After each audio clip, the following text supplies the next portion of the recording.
அனைவருக்கும் வணக்கம். அந்த கரவை பேரவை சார்ந்த அனைவருக்குமே என்னுடைய வணக்கங்கள்.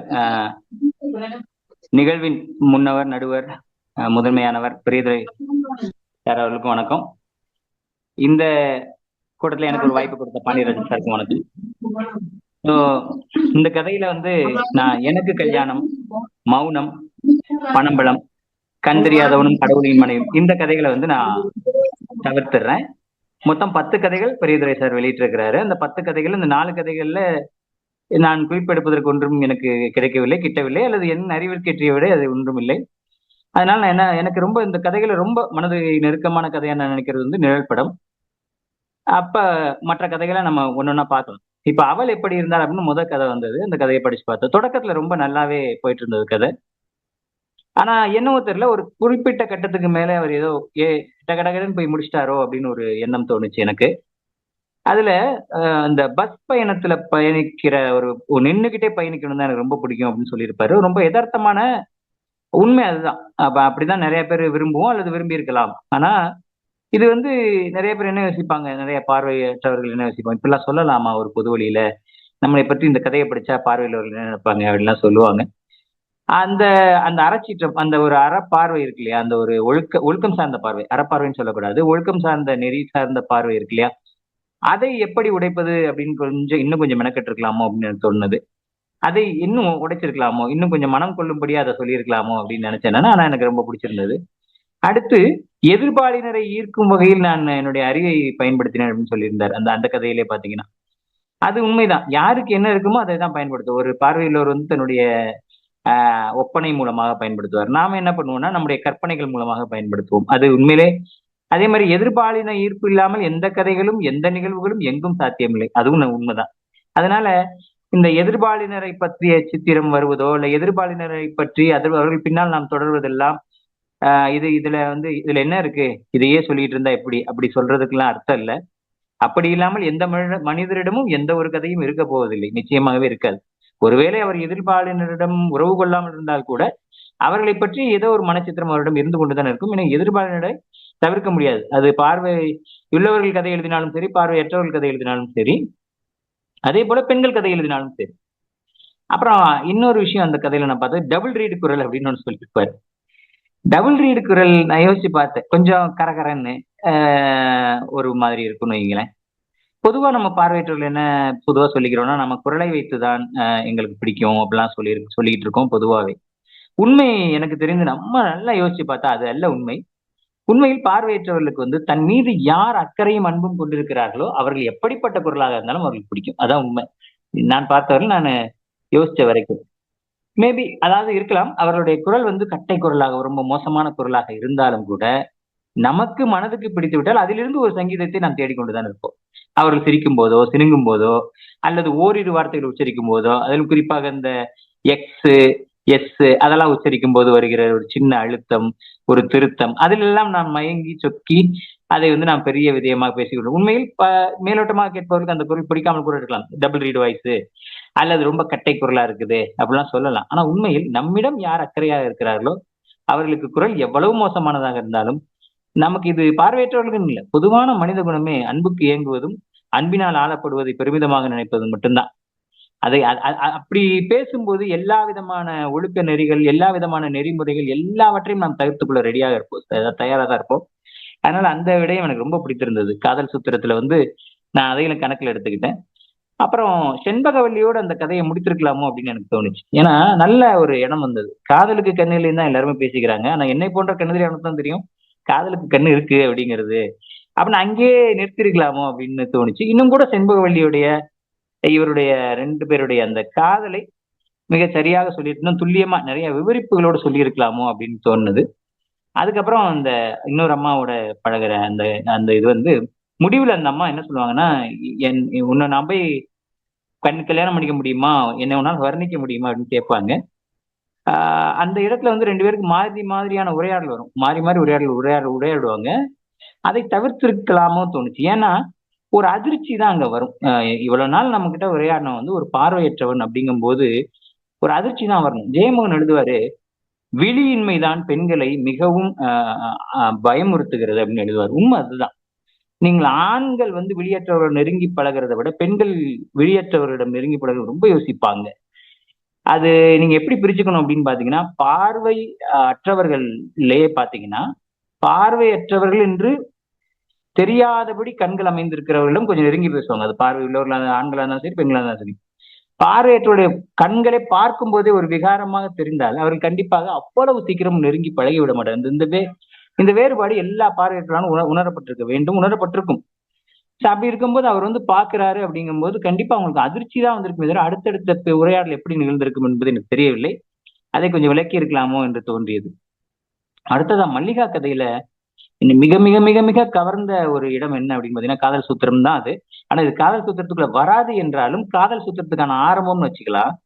என்ன அப்படின்னு பாத்தீங்கன்னா அவள் வந்து வீட்டுக்கே போல இங்கேதான் வளர ஆரம்பிச்சா. அதுக்கப்புறம் அவள் திருட ஆரம்பிச்சா அப்படின்னு ஒரு இடம் சொல்லியிருப்பார். இது வந்து யாருமே இதுவரை பார்வையற்றோருக்கான சிறப்பு பள்ளிகளை பத்தி பேசியிருக்கிறோம், பார்வையற்றோருக்கான எல்லாவற்றை பற்றி பேசியிருக்கிறோம். ஆனா யாருமே இந்த இடத்தை தொட்டதில்லை. உடனே டீச்சர்ஸ் என்ன பண்ணுவாங்கன்னா அவளை கூப்பிட்டு அடிக்கிறதோ ஏதோ பண்ணுவாங்க. அவர் இந்த கதையில இல்ல, பொதுவா நடக்கிறத சொல்ற சிறப்பு பள்ளிகள்ல உடனே கூப்பிட்டு அடிப்பாங்க. ஆனா உண்மையில் என்ன யோசிக்கணும், அந்த பெண்ணுடைய சூழ்நிலை என்ன, அவளுடைய வீட்டு சூழ்நிலை என்ன, வீட்டுல எந்த மாதிரி சூழ்நிலை இருந்தா அதையெல்லாம் யோசிச்சு அடுத்து அவளை என்ன பண்ணலாம், என்ன மாதிரியான ட்ரீட்மெண்ட் அவள் கொடுக்கலாம், என்ன மாதிரியான சோதனைகளுக்கு உட்படுத்தலாம், அல்லது என்ன மாதிரியான அணுகுமுறைகளை மேற்கொண்டால் அவள் திருந்துவதற்கு வாய்ப்பு இருக்கிறது அப்படி யோசிக்கிறதே இல்லை. அந்த இடம் எனக்கு ரொம்ப பிடித்திருந்தது. உண்மையில் திருடுகிறாள் என்றால் ஏன் திருடினாள் அப்படின்னு தான் யோசிக்கணும். ஆனா உண்மையிலேயே அப்படி நடக்கிறது உண்டு. நம்ம எல்லாம் வந்து பாவம் பாவம் நினைக்கிற அவங்ககிட்ட வந்து மிக மோசமான குணங்கள் இருக்க வாய்ப்பு இருக்கு. ஆனா அதுக்கான பின்னணிகளை ஆராய வேண்டும் அப்படிங்கிற ஒரு உந்துதலை அந்த இடம் எனக்கு கொடுத்தது. அடுத்ததா பாத்தீங்கன்னா வயசுக்கு வந்ததை பத்தி இவர் போய் தெரிஞ்சுக்கிட்டு அதுக்கப்புறம் பாத்தீங்கன்னா அதுக்கு ஒரு ஊமை சொல்லுவார் பாருங்க. அந்த முத்தண்ணை வந்து தண்ணி பாய்ச்சினாரு, அது உடஞ்சு தண்ணி எல்லாம் வெளில வந்த கதையா எங்க ஹாஸ்டல்ல வந்து அது பரவிடுச்சு. உண்மைதான். ஒருத்தன் கிளாஸ் ரூம்ல ஒண்ணு கடிச்சாலே நம்ம ஆளுங்க வந்து அது பெரிய செய்தி ஆக்கிடுவாங்க. தேனிசீருடைய அவருடைய கதையில அது இருக்கும். எங்கேயோ ஒரு நைட்டு தெரியாம ஒண்ணு விட்டா உடனே அது ஹாஸ்டல் ஃபுல்லா பரவிடுச்சு அப்படிங்கிற மாதிரி. அது உண்மைதான். அந்த மாதிரியானது முக்கியமா உச்சமா காதல் சுத்திரம்னா இப்பதான் நான் தலைப்புக்குள்ள நுழையிற மாதிரி இருக்கு இந்த இந்த இடத்த சொல்லும்போது. அதாவது சொல்லியிருப்பாரு, மல்லிகாவோட நான் உட்கார்ந்துருந்தேன், அவளுடைய முலைகளினுடைய முதுகுல உரசுனது அப்படின்னு சொல்லி. இந்த இந்த இடம் வந்து எல்லாருக்கும் ஏதோ ஒரு நினைவை கிளப்பும் கண்டிப்பா. நம்ம ஏதோ ஒரு பயிற்சியில இருந்திருப்போம், நமக்கு சொல்லி கொடுக்கிறவர்கள், அல்லது நம்மளை தாண்டி ஏதோ ஒண்ணு எடுக்க போனவங்க, அந்த செல்ஃப்லயே எதுல எடுக்க போனோம், நம்ம மேல குனிஞ்சோ ஏதோ ஒண்ணு எங்கேயோ நடந்திருக்கும் கண்டிப்பா, எல்லாருக்கும் இருக்கும். அப்ப அவர் சொல்லுவாரு, இது வந்து தாயினுடைய மிச்சமா அல்லது என் இளமை பருவத்தின் தவிப்பா அப்படின்னு கேட்பாரு. உண்மையில் இந்த ஒரு உறுப்பு, பெண்களிடம் இருக்கிற உறுப்பு ஏன் ஆண்களை இவ்வளவு அலக்களிக்கிறது, பிறந்ததிலிருந்து இறக்கும் வரை பசியாற்றவும் இரண்டு விதமான பசிகளையும் இதுதான் ஆற்றி விடுகிறது, அத்தகைய அச்சய பாத்திரமாக இருக்கிறது என்பதை சொல்லாமல் சொல்லி சொல்வார். அந்த இடம் என்னை மிகவும் கவர்ந்த இடமாக இருக்கிறது. கடைசியா அவனு முடிக்கும் போது முடிச்சிருப்பாரு, அதுதான் பணம்பழத்திலையும் அப்படிதான் முடிச்சிருப்பாரு. என்னன்னா அக்கால் அப்படின்னு முடிச்சிருப்பாரு. இந்த அக்கால், அண்ணன், தங்கை, தம்பி இந்த மாதிரியான சொற்களை பொது சமூகம்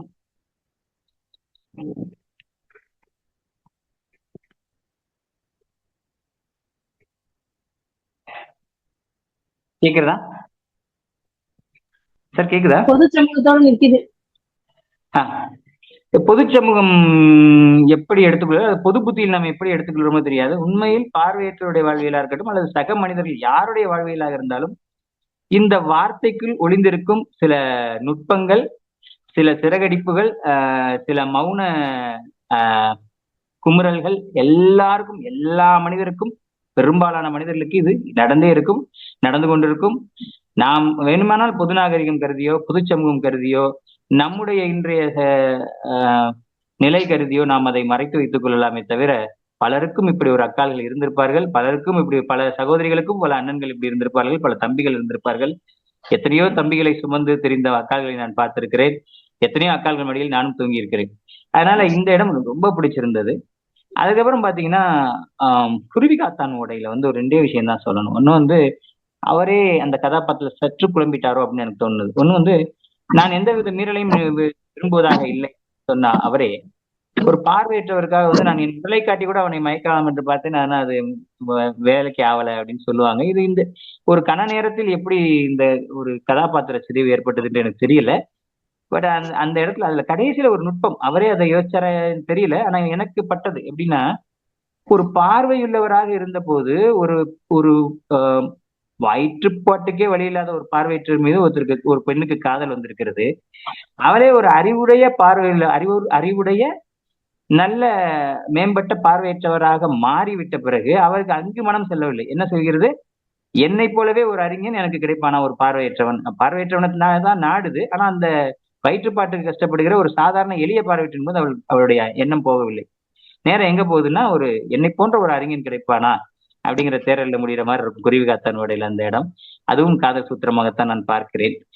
அப்புறம் பாத்தீங்கன்னா, அந்த நிழல் படம் எனக்கு ரொம்ப பிடிச்ச கதை. இவரு பயன்படுத்துற பெயர்கள் எல்லாம் பாத்தீங்கன்னா, பல நினைவுகளை தூண்டுவதாக, பல கருணைகளையும் காதலையும் அன்பையும் பொழிவதான பெயர்கள். புளோரன்ஸா இருக்கட்டும், தேவமலரா இருக்கட்டும், டெய்ஸி அக்கா இருக்கட்டும், பல பெயர்களை. அதுல வந்து நிழல் படத்துல அந்த ஒரு வசனம் வரும். என்னமோ தெரியல, கிறிஸ்தவம் படிச்சதுனாலயோ இல்ல கிறிஸ்துவனா நான் மாறிட்டதுனாலயோ தெரியல, எளிய மனிதர்களிடம் என்னால சாதாரணமா பழக முடிஞ்சது அப்படின்னு அந்த புளோரன்ஸ் சொல்ற இடம். உண்மையில் நான் பார்த்தவரை ஒரு குறிப்பிட்ட மதத்தை விட கிறிஸ்தவ மதத்தின் பெண்கள் பார்வையற்றவரிடம் மிக மிக அதிகமாகவே நெருங்கி பழகுகிறார்கள் அப்படிங்கிறது எனக்கு புரிந்து கொள்ள முடிந்தது. அது உண்மைதான். அது ஒரு பக்கம். அப்புறம் இன்னொரு கடைசியா சொல்லியிருப்பாரு, அந்த ஐயாவோட இறந்த நாள் அன்னைக்குதான் இவரோட இறந்த நாளும் வருது அப்படின்னு சூசகமா என்ன சொல்லணுமோ அதை சொல்லி முடிச்சிருப்பாரு. அந்த இடம் ரொம்ப பிடிச்சிருந்தது. அப்புறம் பாத்தீங்கன்னா, இதோட இந்த குருவிகாத்தனோட அதுக்கப்புறம் இது நம்ம 8ஆம் சுரத்துக்கு வரணும். அது கடைசியா வர்றேன். பெரியதுரை சார் என்னன்னா, பல பட இடங்கள்ல வந்து பார்வை உள்ளவரா பல கதாபாத்திரங்கள் எழுதியிருக்காரு. ஒரே கதாபாத்திரத்துல உட்காராமலாம் எழுதியிருக்காரு. ஆனாலும் எந்த கதாபாத்திரம் எழுதினாரோ நமக்கு ஒருவேளை அவர் தெரிஞ்சதுனாலயே என்னமோ தெரியல, அவரை பெரியதுரையாவோ அல்லது பார்வையற்றவராக தான் நினைக்க தோணுது. அவர் மௌனத்துல வந்து ஒரு பார்வை உள்ளவர் மாதிரி தான் எழுதியிருப்பாரு. பல இயற்கை வர்ணனைகள் எப்பா கொட்டுன்னு கொட்டியிருப்பாரு. அதெல்லாம் தங்கை தான் பேசணும், செல்வி தான் பேசணும். இவர் ராஜதுரை கூட பேசுவார், திருநெல்வேலி அழகில்லா. ஏன்னா அவர் பிறந்த மண் எப்படி அந்த தாமிரபரணி தண்ணி இதெல்லாம் பேச வைக்குது, எழுத வைக்குது. இதுல என்னன்னா, அவர் பல இடங்கள்ல வந்து தன்னை வந்து பேசியிருப்பார். தன்னையே பேசின மாதிரி இருக்கும். பார்வையுள்ளவராக தான் பேசியிருப்பாரு. ஆனா அவர் என்னமோ அவரை பத்தா சொல்ற மாதிரி தான் நமக்கு தோணும். இந்த கடைசி அந்த உரிமை குரல்ல கூட பாத்தீங்கன்னா, அதுல வந்து எந்த இடத்துலயுமே காதல் சூத்திரம் இருக்காது. அந்த இடத்துலயும் ஒரு பார்வையுள்ள பத்திரிகையாளர் தான் அவர் வருவார். ஆனா அங்க கூட தன்னை மீறி என்ன பண்ணிடுவாருன்னா, பார்வையற்றவராக மாறி விடுவார். அந்த சிந்தனை வந்துடும். என்னன்னா, காளியம்மா உங்க குரல் நல்லா இருக்குது, முன்ன விட சூப்பரா இருக்கு அப்படிம்பாரு. அது இந்த புக்கு படத்துல பாத்தீங்கன்னா, அவர் தினேஷ் அட்டகத்து தினேஷ் நடிச்சிருப்பார். நடிச்ச பிறகு அதுக்கப்புறம் தமிழுக்கு என் ஒன்றை எழுத்தவன்னு ஒரு படத்துல நடிச்சாரு. எங்க அக்கா சொல்லுவாப்ல, இன்னும் அவன் குக்குல இருந்து வெளில வரலடா, அதே சாயல் அதே பாடி லாங்குவேஜ் தான் இன்னும் இருக்கான் அப்படிங்கிற மாதிரி சொல்லுவாங்க. அந்த இது பெரியதுரை சார்ட்ட பார்க்க முடிஞ்சது அந்த கதையில. இந்த 8ஆம் சுரத்தை பத்தி நிறைய சர்ச்சைகள் நானும் கேள்விப்பட்டேன். அதுக்கப்புறம் தான் எனக்கு இந்த 8ஆம் சுரத்தை படிச்சு பார்ப்போம், சரி தலைவர் ஏதோ எழுதிட்டாரு போல, பரவாயில்ல நம்மளோட தயக்கங்கள்லாம் எழுதிட்டாரு போல அப்படின்ட்டு எடுத்து பார்த்தா கடைசியில கதையில ஒண்ணுமே இல்லை. கடைசியா போய் டப்புன்னு முடிச்சிட்டாரு. என்ன பண்ணுவாங்கன்னா அது கொஞ்சமா விவரமா எழுதி இருக்கணுமா இல்லையா, அதுவும் எழுதல. ஏன் இதுல என்ன தயக்கம் இருக்குது? ஏன் இந்த 8ஆம் சுரம் இவ்வளவு அது இது போற்றப்படுகிறதா அல்லது தூற்றக்கூடிய குரலையும் நான் கேட்டுட்டேன், போற்றப்படுகிற குரலையும் கேட்க முடியுது. ஆனா ரெண்டுலயுமே எனக்கு அவ்வளவு உடன்பாடு இல்லை. என்ன காரணம் அப்படின்னா, 8ஆம் சுரத்துல பாத்தீங்கன்னா தொடக்கத்துல அவங்க சொல்றாங்க, இந்த சிலதெல்லாம் பார்த்தா எனக்கு இந்த இங்க வானத்துல ஜந்து மாதிரியே தெரியுது அவங்களோட உருவம்லாம் அப்படின்னு சொல்ற ஒரு ஆய்வாளர். பொதுவா ஆய்வு நோக்கி வருகிறவர்களுக்கு இவ்வளவு கரிசனமா இறங்கி வருவாங்களாங்கிறது எனக்கு நம்பிக்கை இல்லை. அப்புறம் அப்படியே இறங்கி வந்தால் கூட அதற்கு அந்த இறங்கி வர்றதுக்கான சாத்தியப்பாடுகள் இருக்குல்ல, இருவருக்குமான உரையாடல், இருவருக்கும் ஏதோ ஒன்று கவரணும். கண்டிப்பா பாலியல் உறவுல வந்து உங்களுக்கு ஏதோ ஒரு கவர்ச்சி இல்லாமல் வெறும் தியாகத்தை மட்டும் வைத்துக் கொண்டு பாலியல் உறவு செய்து விட்டார்கள் அப்படிங்கிறது என்னுடைய அபிப்பிராயத்தில் அப்படி எனக்கு தோணல. ஒரு ஒரு ஒரு இடமாவது எங்கோ ஒரு இடமாவது அவர்களுக்கு இடையே ஏதோ ஒரு புரிந்துணர்வு இருந்திருக்க வேண்டும். அத்தகைய உரையாடல் ஏதேனும் அவர் காட்டியிருக்கலாம். அல்லது குறைந்தபட்சம் 8ஆம் சுரத்தில் அவளுடைய அந்த இளமை தவிப்பு ஒருவேளை அந்த பக்கம் அவளை இழுத்து விட்டதாக கூட சொல்லியிருக்கலாம். ஏன்னா நூல்வேலின்னு ஒரு படம் பாலச்சந்தர் எடுத்திருப்பாரு. அந்த படத்துல பாத்தீங்கன்னா கதை வந்து தன் சொந்த மகளை போல சரிதாவை சரத்பாபு வளர்ப்பாரு. வயசுக்கு வந்த சரிதா வந்து சேலை கட்டி முத பார்க்கும்போது டக்குன்னு கட்டி பிடிச்சிருவாரு. இந்த இடம் வந்து அந்த வசனம் ஒண்ணு வச்சிருப்பார், என்னமோ ஒரு இனம் புரியாத உணர்வு நானும் அதை ஆமோதிச்சிட்டேன் அப்படின்னு சரிதா கடைசியில சொல்லுவாங்க. இந்த மாதிரியான ஒரு வார்த்தை படிப்பவர்களுக்கு வாசகர்களுக்கு தேவைப்படுகிறது நான் நினைக்கிறேன். ஏன்னா படிப்பவர்கள் போற்றுபவர்களை விட்டுடுவோம், ரொம்ப காரசாரமா இதெல்லாம் ஒரு கதையா அப்படின்னு சொன்னவங்களையும் நான் கேள்விப்பட்டிருக்கேன். அவர்களுக்கு எல்லாம் என்ன பிரச்சனை அப்படின்னா, பொதுவாவே சிறப்பு பள்ளிகள்ல பாத்தீங்கன்னா, கொஞ்சம் நீண்டுருச்சு. கொஞ்சம் இன்னும் 2 நிமிஷத்துல முடிச்சிடுறேன். சிறப்பு பள்ளிகள்ல பாத்தீங்கன்னா, இந்த கேர்ள்ஸ் எல்லாம் பாத்தீங்கன்னா, உட்கார்ந்து பேசிட்டு இருக்கும்போது சார் ஏதாவது, "டேய் இந்த கல்யாணம்" அப்படின்னு எடுத்தாலே சில கேர்ள்ஸ் என்ன பண்ணுவாங்கன்னா, "ச்சீ கருமம்" அப்படிம்பாங்க. அந்த 7வது, 8வது படிக்கும் போதெல்லாம். உண்மையில என்ன நடக்கும்னு பாத்தீங்கன்னா, காலேஜ் படிக்கும்போது பாத்தீங்கன்னா, அவங்களுக்கு தான் முதல்ல கல்யாணம் ஆயிரும். சோ இது என்ன அப்படின்னு பாத்தீங்கன்னா, பார்வையற்றவர்களும் நம்மளும் கூட பல விஷயங்கள பேசத்தான் முயற்சி பண்றோம். ஆனா தப்பாயிருமோ? தப்பா நெனச்சுருவாங்களோ? இதெல்லாம் ஒழுக்கம் சார்ந்ததா? அறம் சார்ந்தது? எந்த ஒரு சரியான புரிதல் நமக்குள்ள இல்ல. அதே மாரி நம்மகிட்ட இந்த கிசுகிசு பொது சமூகத்தை போலவே இருக்கிறது. ஆனா நம்ம ரொம்ப சின்ன சமூகமா இருக்கிறதுனால அந்த கிசுகிசு வேகமாக பரவுகிறது. அதற்கும் நாம் பயப்பட வேண்டியிருக்கிறது. இன்னொன்னு என்னன்னா, சரியான புரிதல் இல்லாத நேரத்தில் புரிதலே இல்லாமல் பல முடிவுகளை எடுத்துவிட்டு, சரியான புரிதல் வரும்போது தவிர்க்கிற பல பார்வையற்றவர்கள் இருக்கிறதுனால, இந்த மாதிரியான அடக்கப்பட்ட உணர்ச்சிகளும், இந்த மாதிரியான அடக்கப்பட்ட சொல்லாடலும் நம்மட்ட இருக்கிறதுனால, நமக்குள்ளேயே ஒரு குற்ற உணர்ச்சி கொப்பளித்துக் கொண்டிருப்பதனால நம்ம என்ன பண்றோம்னா, "ஐய்யய்யோ! இதெல்லாம் தப்பு. இப்படிலாம் எழுதக்கூடாது. அப்படிலாம் எழுதக்கூடாது. என்னது இது? என்னது?" அப்படின்லாம் நம்ம நெறைய பேசிக்கிறோம். உண்மையில் நிறைய மனம் திறந்து பேசுவதற்கான வெளிகளை இவரு பிரியதர்ஷன் ஒரு திறந்து விட்டுருக்காருன்னு தான் நான் சொல்லுவேன் இந்த கதைகள் மூலமா. இயற்கை வர்ணனை அடேங்கப்பா! அதெல்லாம் வாய்ப்பே இல்ல. நம்மலாம் அப்படிலாம் எழுத முடியுமான்னு தெரியல. ஏன்னா, நம்மலாம் வந்து கிட்டத்தட்ட அகதிகள் தான். ஒவ்வொரு பார்வையற்றவருமே வந்து கல்விசார் அகதிகள் தான். ஏன்னா சொந்த ஊர விட்டு வந்துடுறோம். அதுக்கப்புறம் அந்த ஊர் பக்கமே மிதிக்கிறது இல்ல. அந்த மாதிரி. அதனால இயற்கை சார்ந்து நிறைய எழுதியிருக்கிறார். காதலில் இன்னும் கொஞ்சம் மெனக்கெட்டு இன்னும் நிறைய, அதாவது முருகேசன் சார் சொன்ன மாதிரி தான். என்னன்னா, வசனம் ஒரு உரைநடையாக சொல்லாமல், அந்த கதாபாத்திரங்களையே பேச விட்டிருந்தால், இது போன்ற கதைகள் இப்ப 8ஆம் தரத்துல யாரும் கேள்வி கேட்டிருக்க மாட்டாங்கன்னு நான் நினைக்கிறேன். இது மோசமான கதைன்னு யாருமே சொல்லியிருக்க வாய்ப்பில்லைன்னு நினைக்கிறேன். கொஞ்சம் உரையாடல் நிகழ்த்தி இருக்கலாம்னு தோணுது. என்னன்னா, நீங்க எல்லாத்தையும் வந்து அறம் சார்ந்து பார்க்கலாம். அது தப்பில்ல. ஆனா எல்லாத்திலும் ஒரு அழகியல் பார்வையும் இருக்கிறதுன்னு நான் நம்புறேன். இப்போ ஒண்ணும் இல்ல. ஒரு சின்ன விஷயம். சாரு நிவேதிதா பேசாத விஷயங்கள் இல்ல. ஆனா அதையும் ஏத்துக்கதான் செய்றாங்க. அது ஒரு விதமான டிரான்ஸ்கிரசிவ் எழுத்துன்னு சொன்னா கூட, அதிலும் பேசிக்கணும். ஏன் இப்போ இப்போ ஜூனியர் விகடன்ல வெளிய இருக்கிற சங்காரம்னு ஒரு தொடர். அதுல பாகத்த எடுத்து படிச்சு பாருங்க. 2 பேர் ஆணும், பெண்ணும் புணர்கிற விஷயத்த வந்து எப்படி அழகா சொல்லியிருக்கிறாரு. அதுல என்ன தயக்க வேண்டியிருக்கு? அதுல சொல்றதுல என்ன தப்பு இருக்குன்னு எனக்கு தெரியல. கதாபாத்திரங்களாகவே சொல்லிவிட்டால், கதாபாத்திரங்களே வாழ்ந்துட்டா. நம்ம எஸ். ராமகிருஷ்ணன் இடக்கைன்னு ஒரு நாவல் எழுதியிருந்தார். அதுல வந்து ஒரு 2 பேர் புணர்றத சொல்லியிருப்பாரு. அவள் மீது அவன் ஊறத் தொடங்கினான். அவளுடைய முனகல் அவனுக்கு மேலும் வெறியூட்டியது. இப்படிலாம் சொல்லியிருப்பாரு. இதையும் தான் படிக்கிறோம். இந்த மாதிரி எழுதுவதற்கான ஒரு சிறிய வாசலை பெரியதரிசா திறந்திருக்கிறார். அந்த விதத்தில் நான் ரொம்ப மகிழ்ச்சி அடைந்தேன். பல தயக்கங்களை உடைக்க வைத்திருக்கிறார். பல பேருடைய தயக்கங்களை குறிப்பாக என்னுடைய தயக்கங்கள் எல்லாம் கூட உடைத்திருக்கிறார். இன்னும் கொஞ்சம் உரையாடல்களை நிறைய புகுத்தி உரைநடையை குறைத்தார் என்றால் இன்னும் சிறப்பாக இருக்கும்னு நான் நம்புறேன். கடைசியா என்னன்னா, எல்லாவற்றிலுமே வந்து ஒரு ஒரு ஒரு அறம் சார்ந்து, ஒரு ஒழுக்கம் சார்ந்தே நாம் சிந்தித்துக் கொண்டிருப்பதை விட, நம்முடைய பார்வையின்மை நாம் கொண்டாடலாம் அப்படிங்கிறது என்னுடைய கருத்து. அந்த கொண்டாட்டத்தின் சில பகுதிகள் இந்த கதையில் காண முடிந்தாலும் கூட, இன்னும் சில தடுமாற்றங்களை கொஞ்சம் குறைத்திருக்கலாமோ அப்படி என்று தோன்றுகிறது.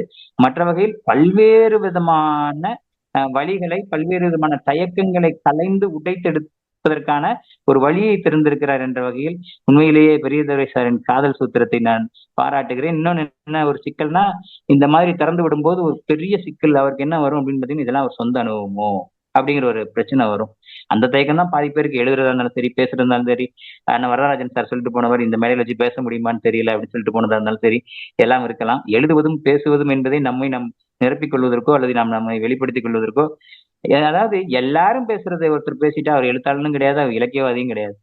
யாருமே தொடாத விடயங்களை தொட வேண்டும். அந்த வகையில் பெரியதுரை சார் யாருமே இதுவரை பார்வையற்றோர் தொடாத விடயங்களை தொட முயன்றிருக்கிறார். தொட்டும் காட்டியிருக்கிறார். தொடர்ந்து நாம் தான் அதில் பயணிக்க வேண்டும். வாய்ப்புக்கு நன்றி. வணக்கம்.